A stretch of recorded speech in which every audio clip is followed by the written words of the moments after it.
जय माँ बगलामुखी, जय माँ पीताम्बरा। माँ भगवती पीताम्बरा की चरणों में मेरी कोटि कोटि प्रणाम। मेरे गुरुदेव जी के चरणों में मेरी कोटि कोटि प्रणाम। आशा करती हूँ आप सभी भक्तजनों सुखद और समृद्ध होंगे। माँ पीताम्बरा, माँ भगवती की आशीर्वाद से, बाबा महाकाल की आशीर्वाद से सब सुरक्षित और कुशल मंगल होंगे। आज मैं अपने इस आध्यात्मिक यात्रा की सीरीज़ की और एक नए क्रम में आ चुकी हूँ, और जहाँ मैं आपको मेरी जीवन की अनुभूति साझा कर रही हूँ। मेरी पिछली वीडियोस आप देख सकते हैं, उनमें मैं अपने जीवन की जो भी अनुभूति है माँ बगलामुखी देवी की साधना आराधना को लेकर के, अपने गुरुदेव जी के आशीर्वाद और उनकी कृपा को लेकर के, और मेरी निजी जीवन की कुछ अनुभूति और मेरे गुरु महाराज से प्राप्त हुई कुछ शिक्षा, जो मैं तो काबिल तो हूँ नहीं कि मैं उन्हें इतनी अच्छे से बता सकूँ, पर मैं कोशिश कर रही हूँ ताकि मैं अपनी अनुभूति और गुरुदेव जी से प्राप्त शिक्षा को आप सभी के सामने प्रस्तुत कर सकूँ। आज का मेरा जो विषय है वो पिछले वीडियोस से ही क्रम से वही चलती आ रही है कि हमारे जो इष्ट देवी है, जो कुल देवी है, उन्हें हम कैसे अपने आराधना, अपनी साधना में उन्हें प्रसन्न करें, और इष्ट देवी क्यों हमारे जीवन में होना बहुत ज़रूरी है। हम एक मनुष्य जीवन में आए हैं, कईयों योनि पार करके आए हैं। हम एक परिवार में जन्म लिए हैं, एक निश्चित कुल में हमारी जन्म हुई है, और उस कुल में हर एक कुल का एक कुल देवी होती है। एक देवी जो जिनकी आशीर्वाद से पीढ़ी दर पीढ़ी हमारा जो कुल है वो बढ़ती जाती है। इष्ट देवी को प्रसन्न करते ही हमारे जीवन की सारी परेशानियां दूर हो जाती हैं और हमें भगवत की कृपा प्राप्त होती है। तो मेरा जीवन का यही कहानी रहा कि मेरी इष्ट देवी, मेरी माँ बगलामुखी देवी को मैंने अपने जीवन में स्वीकार की, क्योंकि वो मेरी 3 पीढ़ी से मेरे जीवन में कोई भी इष्ट देवी, कुल देवी का कोई आशीर्वाद नहीं था, मुझे पता भी नहीं थी। इसके चलते मेरी पूरा जीवन बीता, बहुत सारी घटनाएं घटी, और उसके बाद मुझे माँ की आशीर्वाद प्राप्त हुई। तो ये जो इष्ट देवी है, जो कुल देवी है, इनके आशीर्वाद प्राप्त करने से पहले जो सबसे बड़ी बात होती है वो गुरु कृपा को प्राप्त करना होता है, जिसके बारे में मैं अपने पुराने वीडियोस में बोली हूँ। आप वहाँ पे जाके उसको सुन सकते हैं, और थोड़ी सी मैं यहाँ पे भी बोलती हूँ कि गुरु कृपा प्राप्त करे बिना हम किसी भी देवी देवता, किसी भी पितृगण, किसी को भी हम प्रसन्न नहीं कर सकते, क्योंकि गुरु बिना ज्ञान नहीं। गुरु ब्रह्मा गुरु विष्णु गुरुदेव महेश्वर गुरुदेव परम ब्रह्म तत्स्मै श्री गुरवे नमः। इसका अर्थ यही होता है, गुरु ही ब्रह्मा और विष्णु महेश्वर की तरह हमें गुरुदेव जी को पूजना होता है, उनको अपने हृदय पर धारण करना होता है। गुरु कोई व्यक्ति विशेष नहीं, गुरु एक तत्व है। गुरु तत्व को हमें अपने हृदय पर धारण करना होता है, और उन्हीं की मार्गदर्शन और उन्हीं की आदेश के अनुसार हमें अपने जीवन को आगे बढ़ाना होता है, ताकि हमारे जीवन में कोई भी परेशानी आए उसे हम अच्छे से, उस चीज़ से उभर कर आ पाए। हम यहाँ बात करेंगे माँ बगलामुखी देवी, 10 महाविद्या, जिन्हें हम सिद्ध विद्या भी कहते हैं, उनकी साधना और आराधना के बारे में। मेरी जो आध्यात्मिक यात्रा है, मेरी जो माता की प्रति भाव है, इस भाव को मेरे गुरुदेव जी के द्वारा किस तरह मेरे अंतर हृदय में स्थापित किया गया है, किस तरह मैंने अपने अंतर्हृदय में उसे स्थापित करी हूँ, आज मेरे विषय वही है। तो जब मैं गुरुदेव जी से मिली, गुरुदेव जी ने मुझे पहली ही बात यही कहा कि कैसे हमें माता रानी को अपने हृदय में माँ के रूप में धारण करना होता है। उन्हीं से हमारा जन्म है, हम हर कोई माँ से ही जन्म लिए हैं और वही हमारी एकमात्र जन्मदात्री है जो हमें पालन पोषण सभी प्रकार करती है। साधना का दो मार्ग होता है, एक होता है दक्षिण मार्ग और दूसरा होता है वाम मार्ग।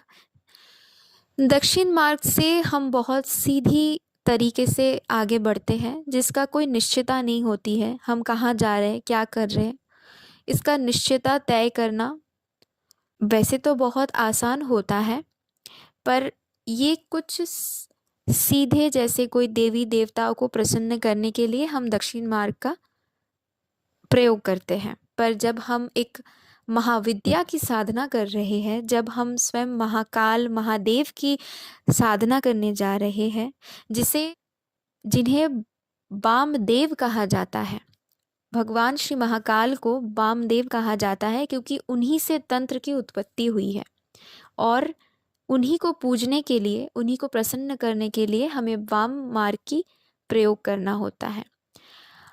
अब तंत्र, इस साधना को तंत्र साधना भी कहा जाता है। तंत्र का अर्थ आज के ज़माने में हमारे आज अगर हम YouTube में देखेंगे, हम कहीं पे भी देखेंगे, इसको बहुत गलत तरीके से प्रस्तुत किया गया है। तंत्र को जिस गलत तरीके से प्रस्तुत किया गया है, ये कुछ अवधारणाएं हैं। असल में जो तंत्र की प्राप्ति होती है, उसकी जो सही मार्ग होता है, वो हमें एक आध्यात्मिक गुरु से ही मिल सकता है, जो अपने गुरुदेव जी से वो प्राप्त किया हो, यानी कि जिसे हम कहते हैं गुरु परंपरा। गुरु परंपरा से प्राप्त की गई साधना पद्धति से ही एकमात्र तंत्र साधना से माता को संतुष्ट किया जा सकता है। अब तंत्र का अर्थ ये होता है कि तन में बसी हुई जो शक्ति है उसको जागृत करना।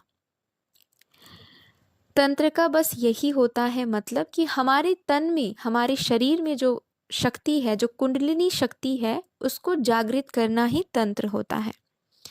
सातों चक्रे होता है, उनमें से मूलाधार चक्रा से लेकर आज्ञा चक्र तक की एक जर्नी होती है, जो जब हम गुरु परंपरा से दीक्षा प्राप्त करते हैं, साधना की ओर बढ़ते हैं, तो ये सारी चीज़ें हमें गुरु जी से ही प्राप्त होती हैं। जिसके लिए अगर आप और भी अधिक जानकारी चाहते हैं तो मुझसे कई गुना ज़्यादा आपको जानकारी मिलेगी। मेरे गुरुदेव जी की बनाई हुई 100 से ज़्यादा वीडियो उनके वीडियो चैनल पर है, आप जाके उसे विज़िट कर सकते हैं। उन चैनल का डिस्क्रिप्शन बॉक्स में लिंक भी दिया हुआ है, वहाँ जाके आप इन सारी चीज़ों के बारे में और भी ज़्यादा गहन अध्ययन कर सकते हैं। मैं यहाँ पे अपनी जीवन की अनुभूति और गुरुदेव जी से प्राप्त हुई ज्ञान को ही बताने आई हूँ। मैं कोशिश कर रही हूँ कि मैं वही चीज़ें आप सभी के सामने प्रस्तुत कर सकूँ।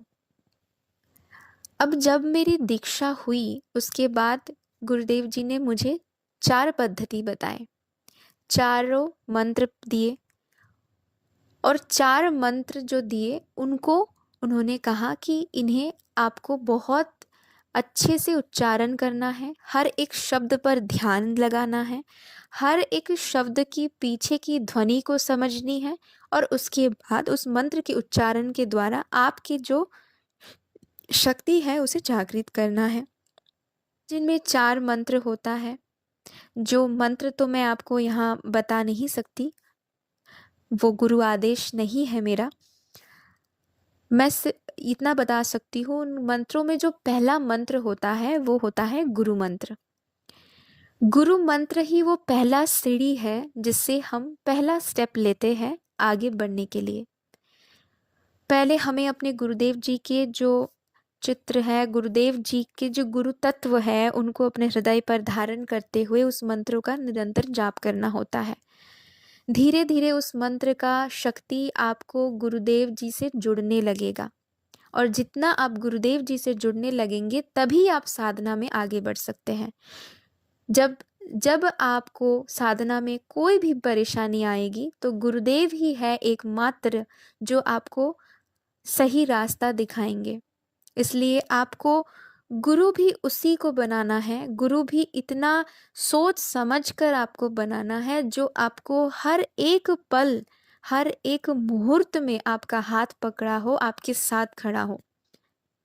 चाहे दुनिया आपसे मुंह मोड़ ले, पर गुरु जो है वो हमेशा आपके साथ हो। मेरे गुरुदेव जी कहते हैं कि ब्रह्मा विष्णु महेश्वर भी अगर रूठ जाए तो अगर गुरु आपके साथ हो तो आप सब कुछ पा सकते हैं। और इसका उदाहरण हमारे शास्त्रों में भी है, हमारे रामायण में है, महाभारत में है। जैसे रामायण में हम देखे हैं कि राम जी का गुरु जी विश्वामित्र मुनि हमेशा उनके साथ खड़े रहे। ठीक उसी तरह अर्जुन अर्जुन के जो गुरुदेव है वो है एक द्रोणाचार्य। भले ही वो दूसरे पक्ष से लड़े थे, पर उनका जो गुरु तत्व था वो हमेशा अर्जुन के साथ ही था। और श्री कृष्ण जो गुरु के रूप में श्री कृष्ण अर्जुन के साथ ही खड़े थे। भले ही पूरा दुनिया उनके विपक्ष में चले गए, पर जब उनका गुरु उनके साथ है तो जीत अर्जुन का हुआ। ठीक उसी तरह सिर्फ देवी और देवता नहीं, हम असुरों में भी ये चीज देखते हैं। असुर गुरु शुक्राचार्य हमेशा असुरों के साथ होते हैं, इसीलिए कई जगहों पे असुरों का जीत भी हुआ है, सिर्फ उनके गुरुदेव जी की मार्गदर्शन पर।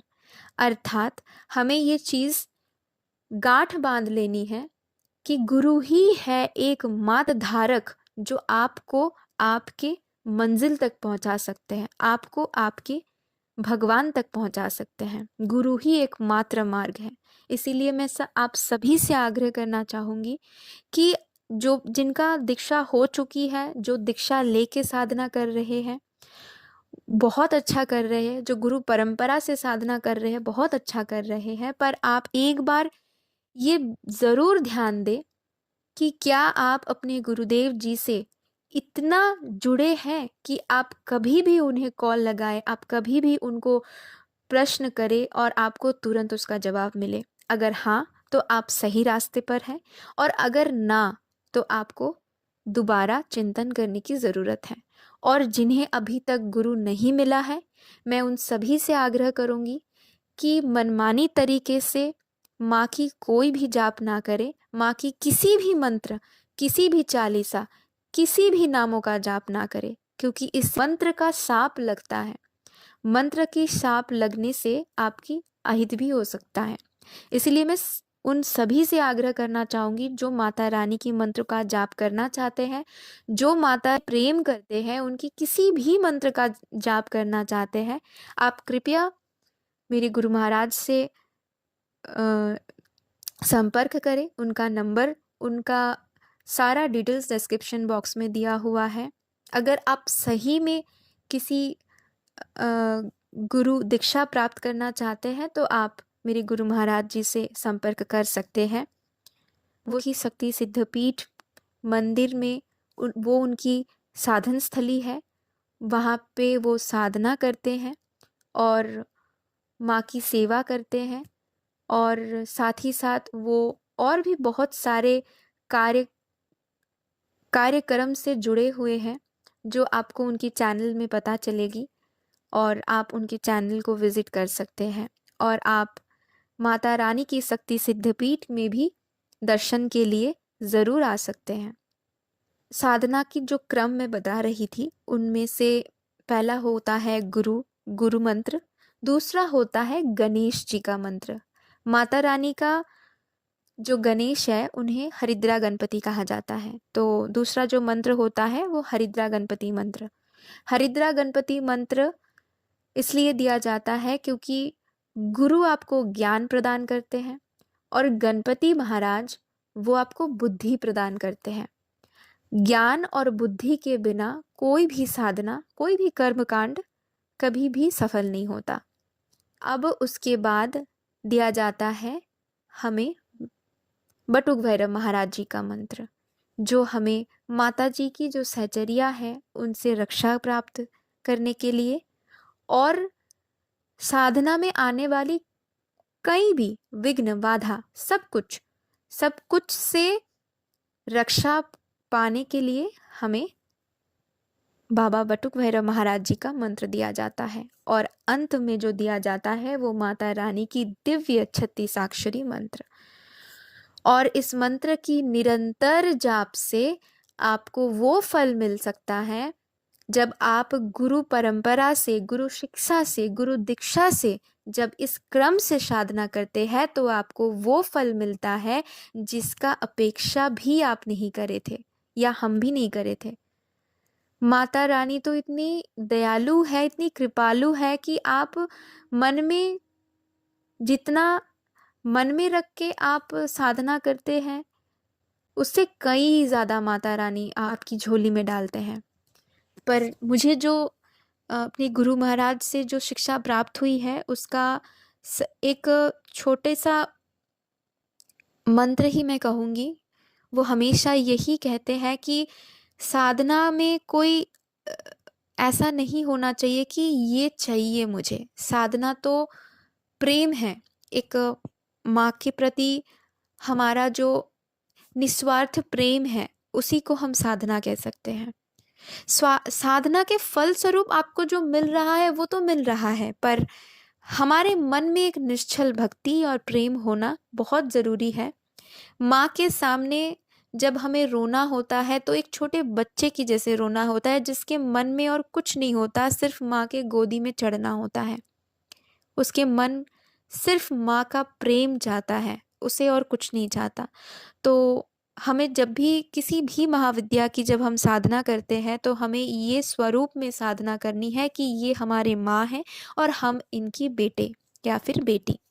अगर हम इस भाव से साधना करते हैं तो हमें बहुत जल्दी उसका फल मिलता है और माँ बहुत जल्दी तुष्ट होती है और हमें अपनी कृपा प्रदान करती है।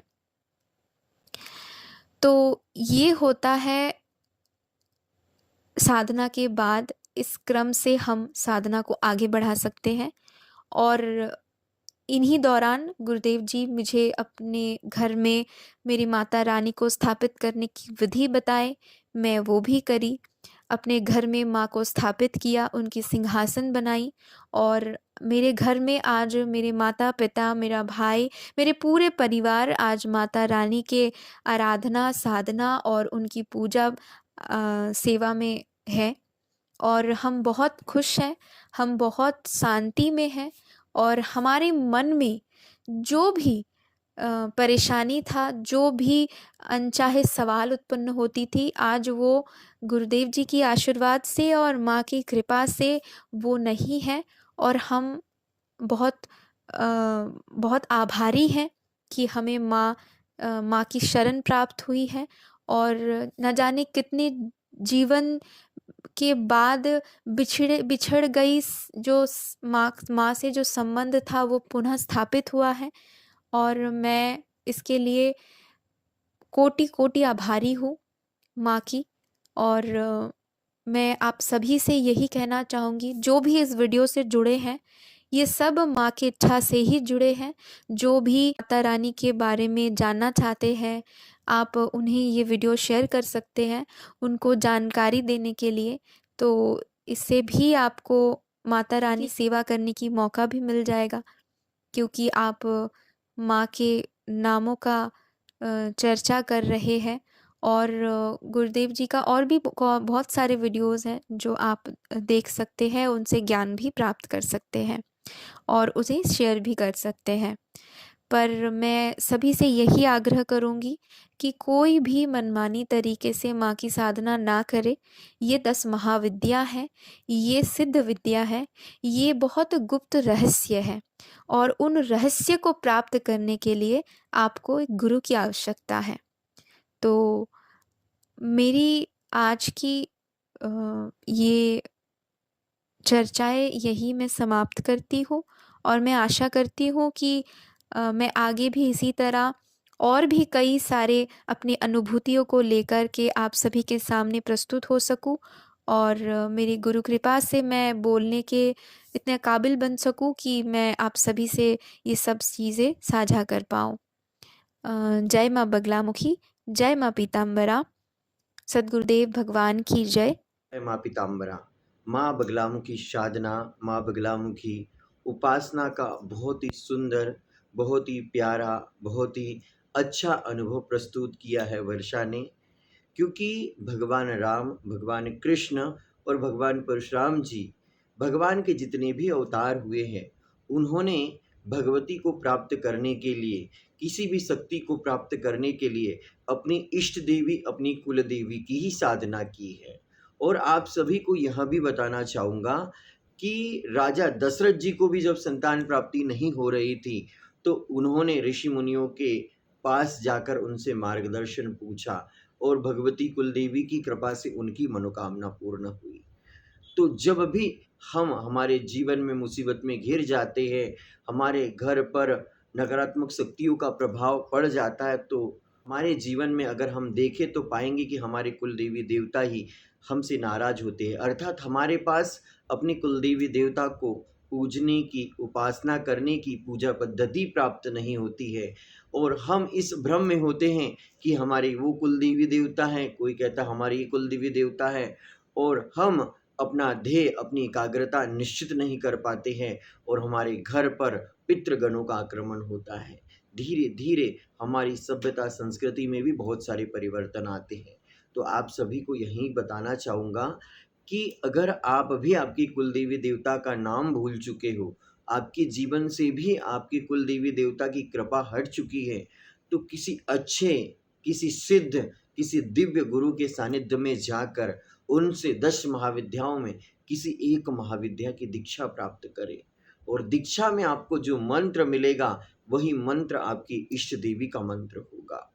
आप सभी को यह भी बताना चाहूँगा कि आदिकाल में अनेक विद्याएँ थी, उन सभी विद्याओं को मिलकर 10 महाविद्याओं का प्रकट हुआ है और इन 10 महाविद्याओं के साथ भगवान शिव के 10 रुद्रावतार रहते हैं।